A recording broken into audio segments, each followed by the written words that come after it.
কোনো ধর্ম হয় না। প্রিয় ভাইরা, আমরা দেখেছি ভারতের বাবরি মসজিদ যখন ভাঙা হয়েছে, রাম মন্দির প্রতিষ্ঠা করা হয়েছে, কিন্তু বাংলাদেশে কোনো অরাজকতা হয়নি।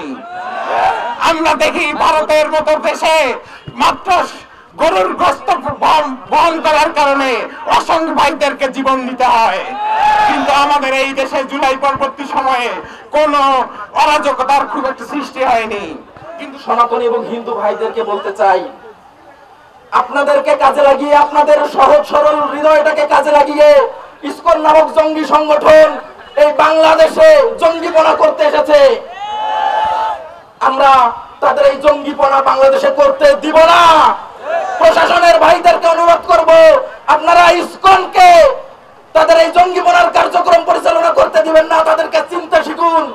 সাধারণ সনাতনী আর ইসকন এক জিনিস নয়।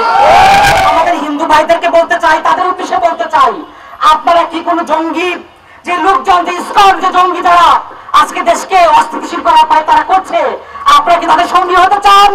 যদি না চান তাহলে আপনারাও কিন্তু তাদের থেকে বিরত থাকতে হবে। তাদের নিষিদ্ধের ব্যাপারে আপনাদেরকে কথা বলতে হবে। বাংলাদেশের পৃথিবীর ইতিহাসে যারা জঙ্গি তৎপরতা চালিয়েছে তাদের বিরুদ্ধে কিন্তু মুসলমানরা দাঁড়িয়েছে। আপনারা হিন্দুরা যে দেশের মানুষের যে চিন্তা লালন করেন, বাংলাদেশকে যদি আপনারা ভালোবাসেন, তাহলে আগামী দিনে ইসকন যে মুসলমান এবং হিন্দুদের মধ্যে দাঙ্গা লাগানোর যে পরিকল্পনা করছে, সেই পরিকল্পনা সফল করার জন্য হিন্দু ভাইদের প্রতি আহ্বান জানাচ্ছি। ইসলামী ছাত্র শিবিরের পক্ষ থেকে জোর দাবি জানাচ্ছি, ইসকনকে বাংলার জমিন থেকে নিষিদ্ধ করতে হবে। প্রিয় ছাত্র সমাজ, এখন আমাদের ভেদাভেদ করার সুযোগ নাই। আমরা ভেদাভেদ করলে এই ফ্যাসিস্ট সরকার আবারও রুখে দাঁড়াবে, ঠিক কিনা?